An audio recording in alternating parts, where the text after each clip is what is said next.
امام محمد باقر علیہ السلام نے فرمایا، اس میں کوئی شک نہیں ہے کہ زبان ہر اچھائی اور برائی کی کنجی ہے، لہٰذا ہر مومن کے لیے ضروری ہے کہ اپنی زبان پر اس طرح مہر لگائے جس طرح وہ اپنے سونے اور چاندی پر مہر لگاتا ہے اور حفاظت کرتا ہے۔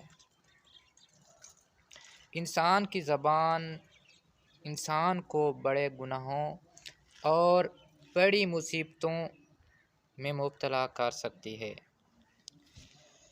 جن کا جبران کرنا ناممکن ہوتا ہے، جس کا نتیجہ صرف اور صرف پچھتاوے کے علاوہ اور کچھ نہیں ہوتا۔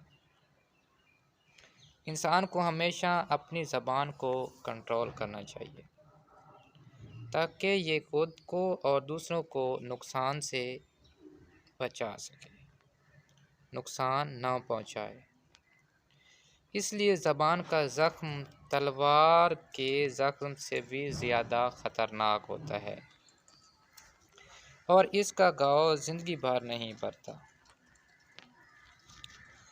زبان سے نکلے الفاظ و کلمات اور حروف انسان کی شخصیت کے ترجمان ہوتے ہیں اور اس کی عکاسی کرتے ہیں، اس لیے کہ انسان کی شخصیت کا اصلی ذریعہ زبان ہی ہے۔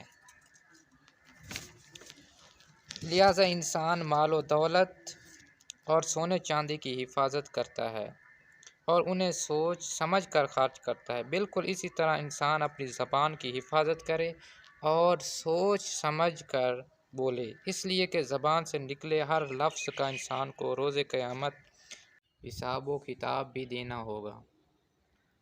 اللہ حافظ۔